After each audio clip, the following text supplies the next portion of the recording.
Sungguh-sungguh Allah sangat ridho ketika seorang hamba itu makan makan ketika sesuap nasi dia muji Allah, ketika minum seteguk nasi dia muji Allah. Itu kalau orang diridhoni Allah itu wali betul. Itu untuk jadi wali itu gampang, kamu makan ridho, kamu nginjak buminya Allah ridho seneng, kamu hidup keseharian aman seneng.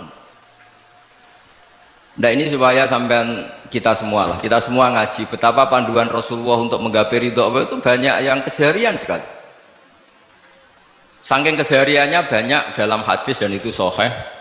Nabi menyebut hal-hal yang keseharian. Hatta ma tas'alu fi imra'atika, kamu punya uang kemudian istri kamu bisa makan, itu ibadah. Bahkan sebagian ibadah itu dicontohkan Nabi yang akhirnya diprotes sahabat, yaitu wa fi buti ahadikum sedekah, kamu menggauli istri kamu itu ya sedekah. Sampai sahabat bilang, yang benar ya Rasulullah, ayati ahaduna syahwatahu wa huwa lahu ajrun, masa urusan biologis, urusan syahwat kemudian dia dapat pahala. Nabi menjawab, alaysa lawadhu'aha fi haramin akana alaihi wisrun, bagaimana kalau dia meletakkan ke yang tidak benar, itu kan dosa. Nah, hal-hal seperti ini yang saya ingin teman-teman semua, saya juga agak ingin ngaji demi Anda, juga agak ingin. Itu dosa sekali ngaji kok pesanan kelompok tertentu itu nggak boleh. Islam itu untuk semua, jadi ya cuma karena di depan saya jenengan ya seakan-akan jenengan korbannya. Itu ada ilmunya dalam usul fikih itu. Jadi orang itu harus ngaji usul fikih.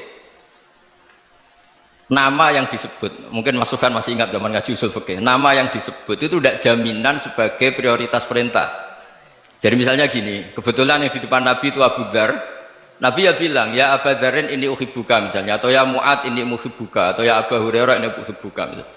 Banyaklah riwayat yang Nabi nyebut ya Abu Dzarin, ya Mu'ad, ya Abu Hurairah.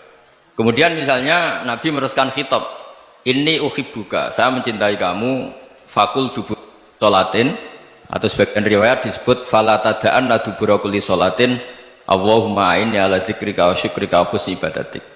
Saya mencintai kamu, siapa saja, Mu'ad bisa, Abu Dzar bisa, sahabat. Saya mencintai kamu, mohon kalau habis sholat kamu jangan lupa wiridan Allahumma a'inni ala dzikrika wa syukrika wa husni ibadatik. Ya Allah, tolong kami permudah supaya mudah ingat Engkau. Anda tidak bisa mentang-mentang, wong nama saya Parmin, nama saya Purnomo, itu yang diperintahkan Mu'ad misalnya. Jadi yang disebut satu, tapi khitab itu untuk siapa saja. Saya teruskan. Jadi saya mohon semua kita melakukan kebaikan itu, kalau dalam kaidah fikih disebut al yakin la yuzalu bisyak. Banyak kebaikan yang kebenarannya itu 100%, tidak punya efek samping ke pihak lain, ke kelompok lain, ke komunitas lain. Itu tadi misalnya Anda makan dan itu murah sekali, hanya butuh satu piring, setiap punyaan kamu muji Allah, setiap minum kamu muji Allah. Itu redaksinya Rasulullah SAW disebut Allah sangat ridho ketika seorang hamba makan kemudian dia memuji Allah, atau minum kemudian dia muji Allah. Logikanya gampang, negara seperti ini yang kamu harapkan bentuknya kayak apa, mertua, ipar, komunitas, tetangga, itu nyata terjadi itu kan belum pasti. Sementara yang mesti terjadi adalah kamu butuh makan, kalau tidak mati, butuh minum, kalau tidak mati, butuh bumi yang nyaman ditempati, kalau tidak kita juga mati. Sebab itu Allah kalau menyebut nikmatnya itu hal-hal yang keseharian. Alladzi at'amahum min ju'. Allah itu siapa? Allah itu yang menciptakan kamu bisa makan, tidak berlebihan. Allah itu yang menciptakan kondisi sosial itu ideal. Zaman Nabi itu ya ada orang munafik, orang-orang pilihan Allah itu juga diuji orang sekelilingnya yang macam-macam. Semua diuji sesuai konteks zaman dan waktu. Nah, tapi ada ibadah-ibadah yang selalu disarankan Nabi. Sampai Nabi itu pernah ditanya, ayul islami khairun ya Rasulullah, Islam terbaik itu gimana?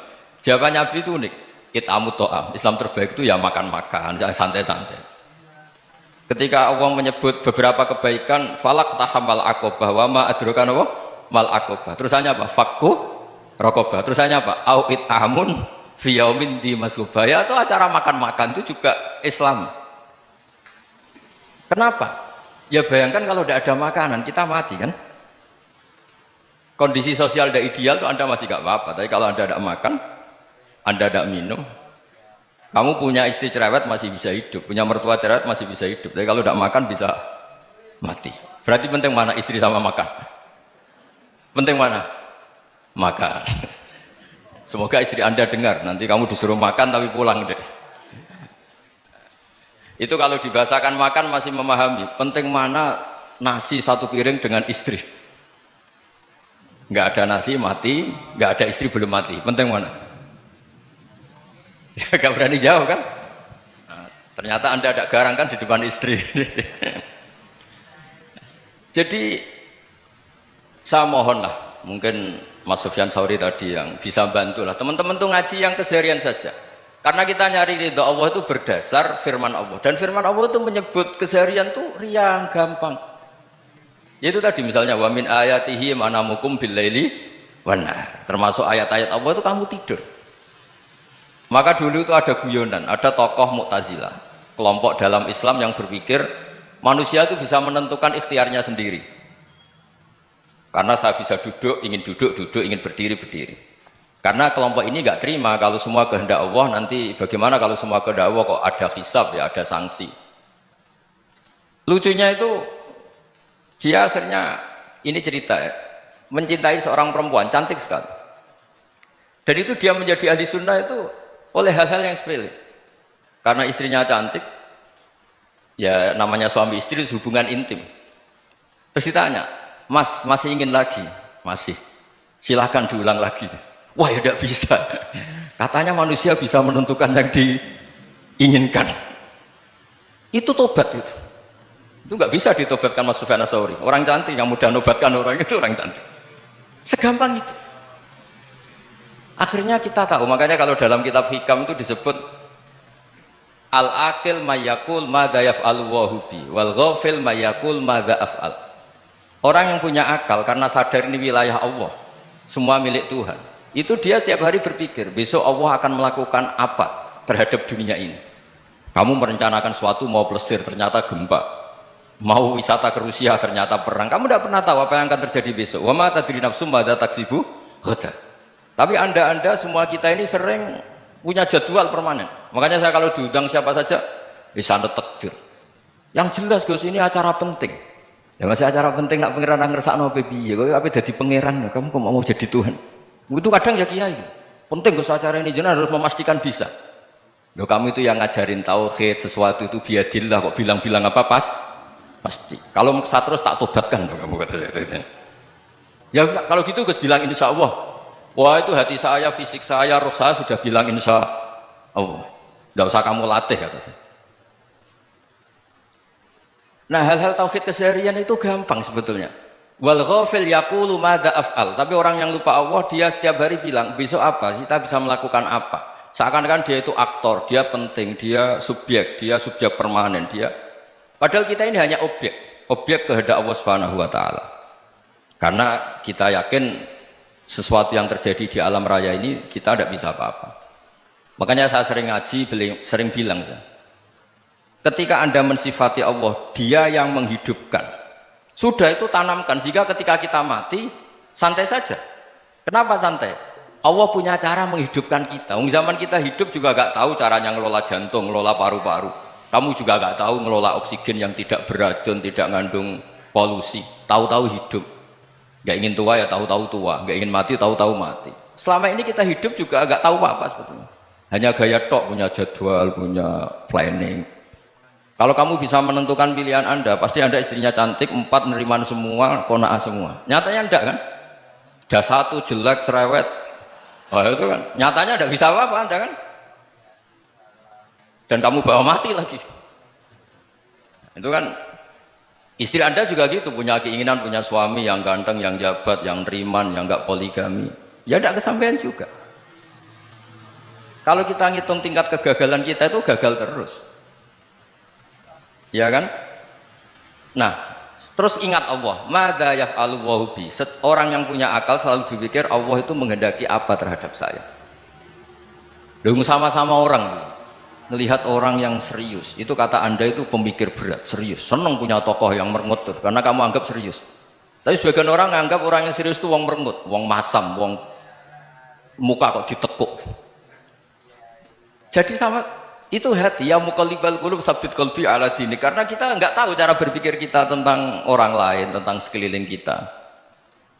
Misalnya kita orang baik yang jenis ngrumat fakir miskin. Ada orang bangun masjid mewah itu janggal. Apa artinya masjid mewah kalau banyak orang kelaparan? Tapi kalau yang jenis pendidikan, apa artinya masjid mewah kalau tidak bisa ngaji? Nanti yang jenis infrastruktur, apa artinya ini kalau semuanya punya sudut pandang yang berbeda-beda. Dan Islam mengapresiasi semua kebaikan. Tapi katakan semua kebaikan itu adalah kehendak Allah Subhanahu wa taala. Karena apapun baik Anda itu pakai fasilitas yang diberikan oleh Allah Subhanahu wa taala. Sehingga ini yang disebut kulillah sumadarhum fi khawdihim yal'abun. Ya kembali tadi ke tema-tema bahwa keseharian Anda ini sudah Islami. Saat Anda tidak bisa melakukan apa saja. Saya sering ada jenazah, biasanya kalau tetangga meninggal saya sering disuruh ngelepas. Saya bilang orang ini baik karena sering ngelamun di rumah, sering nganggur di rumah. Ditanya sama anaknya, kenapa Gus nganggur baik? Ya kalau dia nganggur artinya juga agak berbuat sesuatu yang maksiat kan? Ya kan? Orang nganggur di rumahnya ya tidak bunuh orang, tidak maling, tidak korupsi, ya namanya nganggur di rumah. Lah cuma istri cara pandang nganggur gak menghasilkan uang gitu. Tapi juga gak menghasilkan kriminal kan? Jadi sebenarnya Islam itu makanya kalau sampai ngaji usul fikih itu ada kitab usul fikih namanya Lubul Usul, itu terkenal sekali di pesantren itu kalau ngapresiasi keseharian itu luar biasa. Izma min mubahin illa wa yatahaqqaqu bihi tarku haramimma, karena keseharian yang mubah saat Anda lakukan itu ada kehebatan yang luar biasa, yaitu meninggalkan haram. Makanya dulu banyak orang-orang alim ketemu temannya itu guyon sampai semalaman. Itu biasanya yang semangat Islam itu, kiai kok tidak tahajud, kiai kok tidak witir. Orang yang sedang mapan uangnya banyak, malam itu tidak kelayaban itu sudah luar biasa. Melawan nafsu supaya tidak maksiat itu sudah luar biasa. Supaya lupa guyon sama temannya semalaman sampai subuh. Gejolak-gejolokan mengenang zaman miskin, zaman kuliah nggak jelas, zaman apa. Melihatnya jangan tarkut tahajud. Seperti ini meninggalkan tahajud, tapi meninggalnya ini talkul muharramat. Jadi kayak apa hebatnya? Sehingga Imam Ghazali punya riwayat yang agak unik. Hatta takuna ibadatu akhiri hadil ummah iku an-naum. Sehingga suatu saat ibadah terbaik umat ini itu tidur. Itu kan riwayat kontroversi. Ketika Imam Ghazali ditanya, kenapa iya? Kenapa kamu mulai keluar dari rumah itu sudah banyak maksiat? Melihat perempuan yang enggak mahram, melihat fenomena. Tapi kalau kamu tidur itu enggak melihat apa-apa. Tapi juga kamu jangan menganggap tidur itu ibadah betul. Saatnya melakukan fardu ain malah masih tidur. Tapi itu sudut pandang yang menjadikan kita Islam itu gampang. Jadi saat Anda tidak bisa aktivitas apa-apa, misalnya ada beberapa orang yang lumpuh. Lumpuh itu memang nggak bisa Jumatan, nggak bisa ibadah, tapi dia juga nggak bisa maksiat. Tidur itu memang Anda saat itu tidak bisa tahajud, tidak bisa witir, tapi saat itu ada zina, ada maling, tidak gosipkan orang, tidak bully orang, tidak menanamkan kebencian, tidak hasud. Sehingga tidur menurut Allah Ta'ala ya wa min ayatihi manamukum billaili apa? Wan-nahar. Karena di tidur itu selain ada unsur istirahat, jaga kestamina, juga ada unsur meninggalkan beberapa keburukan. Nah saya mohon ibadah yang keseharian ini kita jaga. Supaya kita semua baca ayat itu fasih. Fasih itu tertanam di hati. Allah itu siapa? Alladzi at'amahum min ju'i wa amanahum min khauf. Dan Allah kalau cerita di Quran itu anna subabnal ma'a subba thumma syaqaqnal ardhan wa syaqqa fa'ambatna fiha habba wa inaba wa qadba wa zaituna wa nakhla wa hadaika hulba. Kamu tahu saya ini siapa, kata Allah. Saya ini adalah Tuhan yang menurunkan air, kemudian ada tanaman banyak. Habba wa inaba wa qadba, ada zaitun, ada tin, kalau orang Jawa mungkin ada tela, ada padi, ada mangga, ada pisang. Sudah. Wa inaba wa zaituna wa nakhla wa hadaika hulba, ada perkebunan yang lebat. Tujuannya apa? Mata Allahkum, silahkan kamu pakai, kamu nikmati. Tapi karena kadang kita ini punya ide-ide besar. Tadi untuk syukur saja nunggu punya istri riman, rumah baik, tetangga baik, komunitas baik, semuanya baik baru syukur. Lama-lama nanti ada di surga, syukurnya nunggu surga paling kelas A. Itu sudah ada yang menghuni Rasulullah, kamu nggak boleh di situ. Masa untuk syukur saja? Repotnya Masya Allah. Jadi mohonlah Quran yang kalau Anda hafalkan juz sama itu kan ada ayat-ayat yang kayak tadi. Ya, fal yang dzuril insanu ila ta'ami. Coba lihat. Apa yang kamu makan ya? Dari mana? Dan untuk mempertahankan hidup kamu keseharian. Jadi jangan kira ibadah itu harus membentuk komunitas yang versi Anda. Ibadah itu harus hal yang mulu-mulu. Kesehariannya Anda alami. Loh, ini saya tidak bikin-bikin. Saya ngaji bukan karena berdasar pesanan. Itu ayat yang saya baca kan betul ada ayatnya kan. Fal yang dzuril insanu ila tu'amih anna sobabnal ma'a sobba thumma syaqaqnal ardo syaqqa fa ambasna fiha habba wa inaba wa qadba wa zaituna wa nakhla wa hadaika ghulba. Terusannya apa? Mata'al lakum, silakan kamu nikmati. Mata itu silakan kamu nikmati. Ya kayak sampean dikasih hidangan ya makan. Ya sudah makan, habis makan ya minum, habis itu ngantuk ya tidur. Ya sudah normal-normal saja. Kayak apa indahnya Islam? Tapi Anda mencari Islam yang gimana lagi? Nah itu yang diajarkan guru-guru kita, diajarkan sanad kita sampai Wali Songo, sampai Rasulullah SAW. Bahwa pada akhirnya ada jihad, ada perang. Itu dulu memang perang, bukan membunuh, beda. Dulu kita dijajah Belanda ya perang, dan itu normal karena kita dijajah. Jadi ketika orang lain ingin baik sama kita, wa in ahadum minal musyrikin astajaroka ya fajirhu hatta yasma'a kalam Allah. Kalau mereka ingin baik ya kita baik. Makanya ada istilah mustakman, muahad. Kalau mereka ingin damai, berdampingan dengan kemajmukan ya itu yang lebih baik. Karena memang Islam menghormati proses perdamaian. Wa in janahu nawal lisalmi ya fajnah lah. Kalau ingin damai ya kita harus. Alhamdulillahirabbil alamin, kita sudah mendengarkan bersama-sama penjelasan ibadah keseharian yang disenangi Allah. Sungguh sangat mudah dan menurut saya kita semua bisa melakukannya dengan baik dan ikhlas. Di sini Gus Baha menjelaskan sangat detail dan mudah untuk kita pahami. Mudah-mudahan bermanfaat. Kita bisa meniru apa yang disampaikan beliau agar Allah senang kepada kita dan kita dimudahkan segala urusan, dilancarkan rezekinya. Semoga bermanfaat. Kita ambil hikmah di balik kajian tersebut. Sampai ketemu di video berikutnya. Bila berkenan bisa like, subscribe, dan komen. Nyalakan lonceng notifikasinya agar kita bisa bertemu lagi dalam keadaan sehat walafiat. Amin amin ya rabbal alamin. Assalamualaikum warahmatullahi wabarakatuh.